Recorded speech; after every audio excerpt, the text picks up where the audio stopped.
Today's dedication is for Zahn, who gave me a very generous 1 year's worth of subscriptions on Patreon. Horobi vs Killian, Maro Nora, and partners Rayhan and Ishai.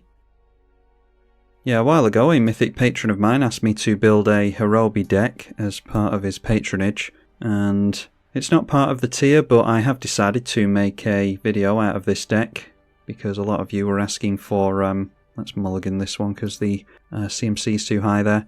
Yeah, some of you have been asking for some gameplay of older commanders, so I thought I'd kill two birds with one stone here. Mulligan that one as well for obvious reasons. Okay, we're not doing too well here, are we? No black mana there whatsoever, so we're going to have to go down even further. Oh my god. Right, we'll have to go down again, see if we can actually get into some lands at some point. Okay, I don't know how many cards we have to go down by here, so that's the first half decent hand we've seen, and it's still only a one-lander. Have to get rid of 3 cards, so that can be body count, feed the swarm, and it'll have to be the obelisk. We can go Vamp Tutor into something, not sure yet, depends on how many lands we can draw. But an aggressive mulligan is not what we want to be seeing in the early game. Yeah, so like I said, this is Zahn's list, and I'm not going to make a video out of every deck that I make for the Mythic Patrons, but seeing as how some of you want to see some older commanders, I thought this would be an interesting one. I did enjoy building it, and it is a unique commander, so hopefully we get a good game here. First spell is a turn 1 Sol Ring from the Killian player. And we do draw on our first phase, thankfully. Okay, Demonic Tutor is not the worst. That means that we could refill our hand with a Necropotent, so we're probably just aiming for Sol Ring here so that we can go Night's Whisper next turn. Although maybe Demonic Tutor next turn for an Urborg, so that we can then cast Night's Whisper and kill 2 birds with 1 stone that way. Cast both of those spells next turn might be an idea. Getting down Urborg into 3 black decks that might be running Cabal Coffers, these 2 especially, won't necessarily be a good idea, but we've got Cabal Coffers as well to take advantage of. An Enoch Bondkin from the Counters player. Arcane Signet for the Rat player. Okay, Killian just holding up mana here. That is a Liquimetal Torque, so yeah, we can't go for that here if we're doing the Demonic Tutor thing. We do have to be getting into lands, so let's try the Demonic Tutor. And with that, I will go for the Urborg, Tomb of Yawgmoth. We'll play that out, and we can go for the Night's Whisper. Obviously, looking at ourselves to draw some cards, and there is a land for next turn. That's good. So, yeah, we're looking pretty good to just go Liquimetal Torque and Vamp Tutor for maybe a Necropotence next turn.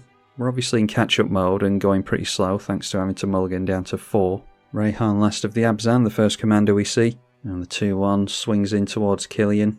Drainpipe Vermin is the first rat that we see from the Tribal Rat player. And following that up with a Burglar Rat, so having to discard here. I think it just has to be the Grey Merchant because it's not going to do much else for us. And we do have some reanimation stuff in this deck because I'm fully expecting the commander to get removed consistently. So we can always grab Gary back from the bin. Now Killian, Ink Duelist coming down, so I'm guessing our opponent has an enchantment to give it Undying or something like that. A means of protecting it, because didn't play it last turn, but now that they've got a black mana held up, they're willing to. So we'll hold up the Vamp Tutor here. Okay, Read the Bones is tempting, so I don't think we necessarily need to get down our commander here. Yeah, we can go for the Liquimetal Torque, ramp a little bit, and we can go Read the Bones still. And we'll also still be able to hold up the Vamp Tutor as well, so okay, there's the Unstable Obelisk again. I think I'm okay with where we are with ramp at the moment, so I'm going to bottom that, but keeping hold of a land is going to be a good idea. Okay, and 2 lands available to us now, so definitely are able to go for Necropotence next turn.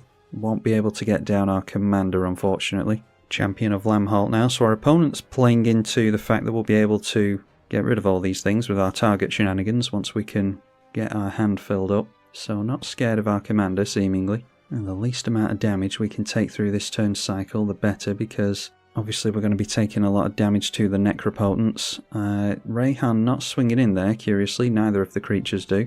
We get 2 damage dealt to us from the rats, could be a much scarier attack in towards us. Problem is, if we drop the Necropotence, we'll surely suffer the wrath of all our opponents, unfortunately. Okay, a Ninjutsu Rat comes into play, so that is 4 damage to us. Target creature you control gains Death Touch and Lifelink, so you put that... Is it another creature? Yeah, you you'd have this target itself. It's targeting this, so they lose out on 2 life from the lifelink there. Yeah, this thing should be targeting itself so that they gain 3 life instead of 1.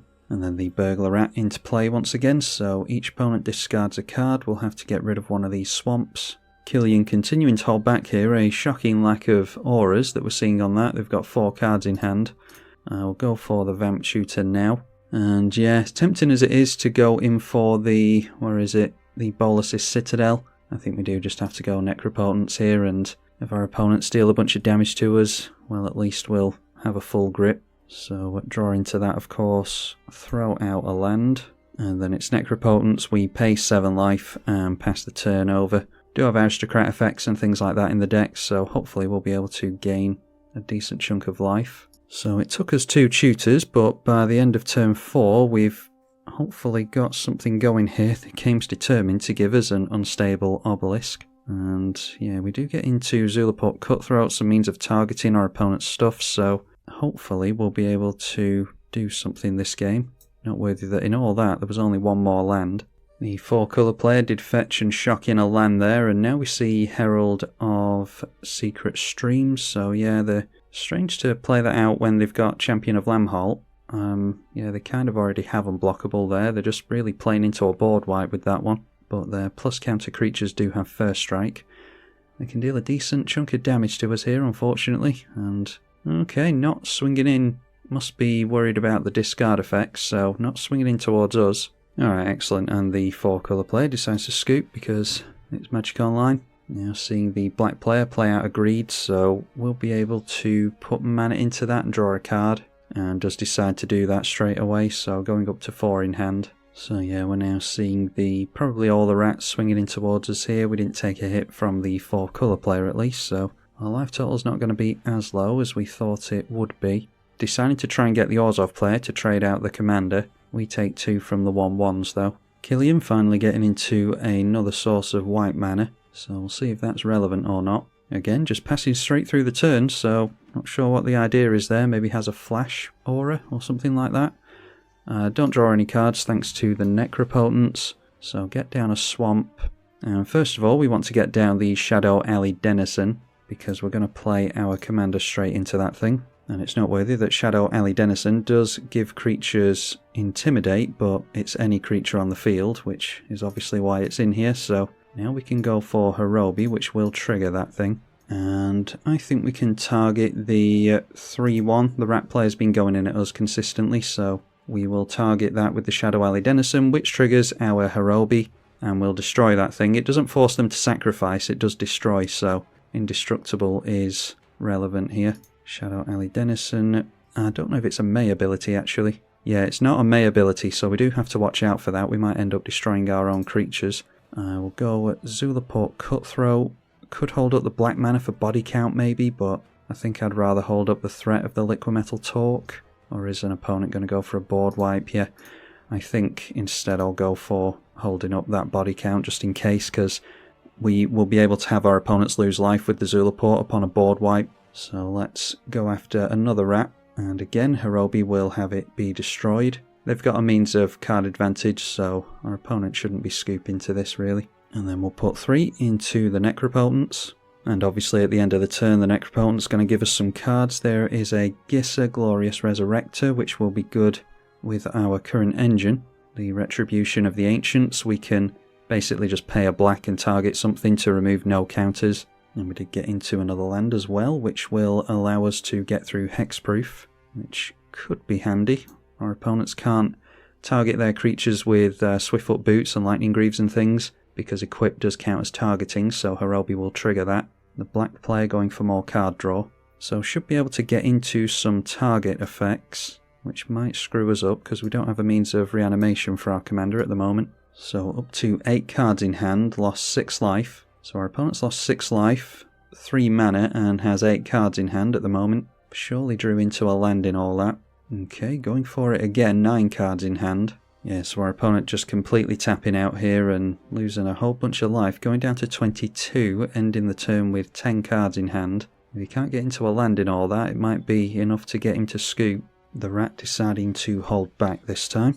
And now we see a Vamp Tutor from the Killian player. If Killian goes after some kind of aura effect to pacify our Horobi, that will still destroy it, so yeah, we should be able to recast it easily enough next turn, even if they do manage to get rid. Protection from black is something we would worry about with Killian, but I wouldn't have thought they'd be too eager to go for that. Surely they've got black auras in that deck. Okay, yet again Killian just passing through the turn. Obviously drew into the Vampiric Tutor card during that turn, so anyway, go through straight to the main phase, get down the Detection Tower, which will tap for black thanks to the Urborg.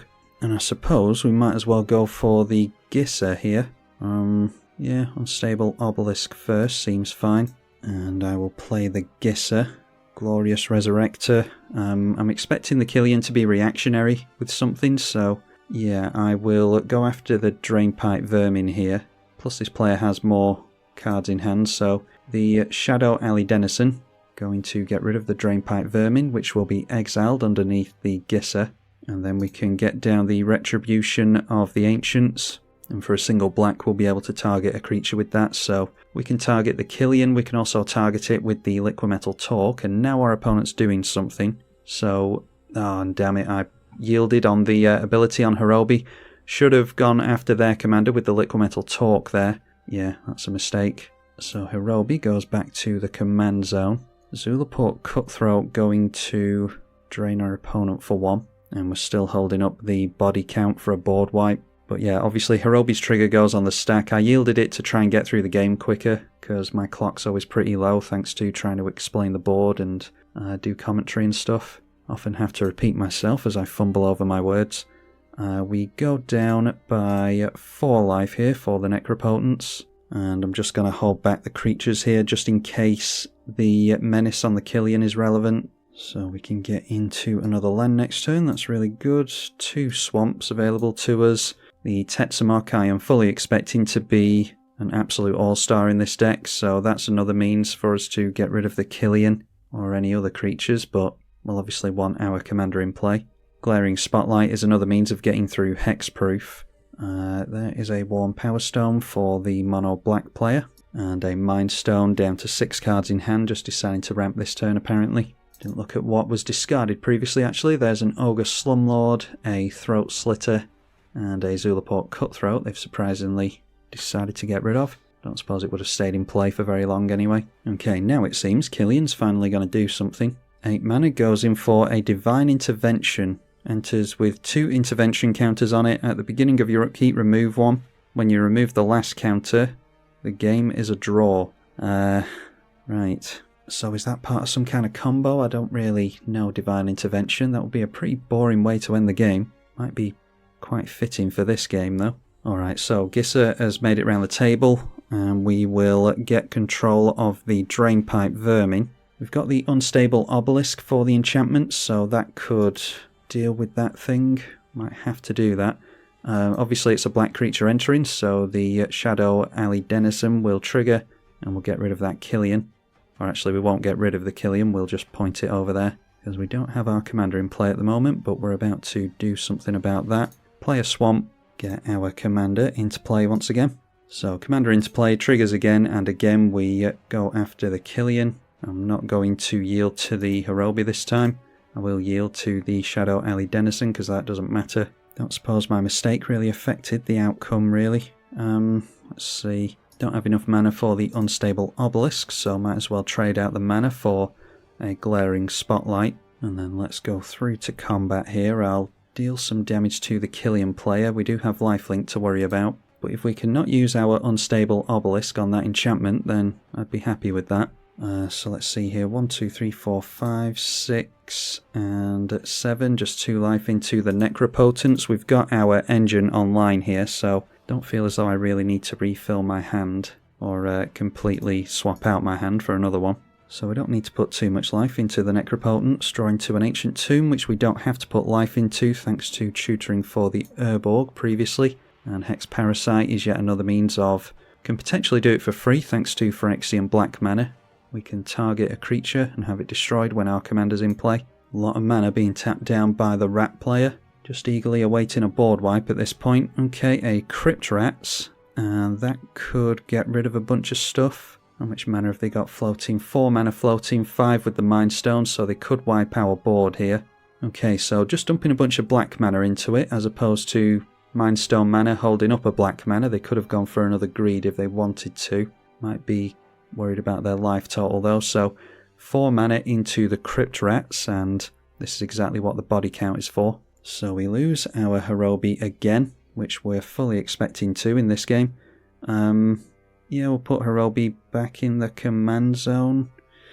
We could get into reanimation off the body count is the problem, but until we see it, we're best just putting it in the command zone. Don't want it trapped in the bin. The Drainpipe Vermin is going to trigger here. We've got a surplus of mana, so I'm fine pointing that at Killian, who only has 2 cards in hand. Zulaport Cutthroat drains each of our opponents for 5 life. So we go back up to 14, and the Drainpipe Vermin, let's go for Spectacle first, before we put any mana into the Vermin, because that might be relevant. We might be able to do something at instant speed. I always wanted to cast Body Count, and seldom came across any decks that I was able to shoehorn it into. Alright, there's a Reanimate that could have gone onto our commander. Cabal's Stronghold will really help us, so yeah, I don't feel too bad about it. Putting our commander in the command zone, put black into Drainpipe Vermin so that Killian has to discard. Unfortunately, we had to use our tutors at the beginning of the game, so not likely that we'll be able to tutor for a Rise of the Dark Realms. Okay, there's that Divine Intervention again. So it's looking like we're going to have to go for the Unstable Obelisk onto that. Oh my god. Ravages of War, destroy all lands. It's one of those decks. It's noteworthy that I joined a game that said casual. I did that specifically. So, yeah, let me see here. I did join the right game, didn't I? Yeah, casual. This just enrages people whenever I bring it up on the channel for some reason. But, yeah, would you expect to see mass land destruction in a casual game?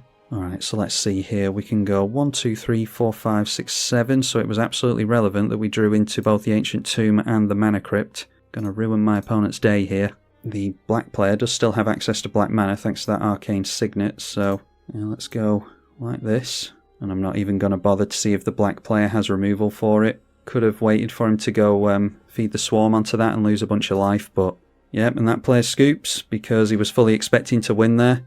Although that card doesn't even mean he wins, it just means that the game's a draw. Yeah, it's a weird thing to do there, I think, but let's see, we've got Reanimate onto Grey Merchant might be an idea. Yeah, I'm not going to put any life into the Necropotence because we're just on a case of trying to build back up now, so discarding to the Necropotence we have to be careful with.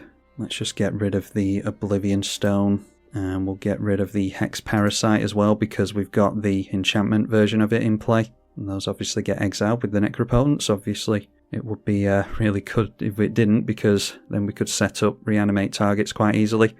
Yeah, our opponent's scooping there. Drew a load of cards with the greed, but obviously didn't get into anything. I'd be surprised if he doesn't have any lands available to him, but yeah, I think there was still some in that game. We've got multiple means of losing life in the Mana Crypt and the Ancient Tomb now that we don't have the Urborg available to us. We weren't going to draw next turn thanks to Necropotence, but let's see. Okay, yeah, there was nothing too incredible. The Bastion of Remembrance was the next card, and that would have been useful to us. Obviously, the more aristocrat effects we have as our life total depletes, the better. So I'll just put this out as a tester. People say that they want to see older commanders, and then no one clicks on these videos. So I'm eagerly awaiting to be proven wrong. If you do want to see more from this commander, then be sure to let me know. I think it's a unique and fun one. But it all depends on whether or not people actually watch the videos. So let me know in the comments either way. I'm tribalkai. Thank you for watching.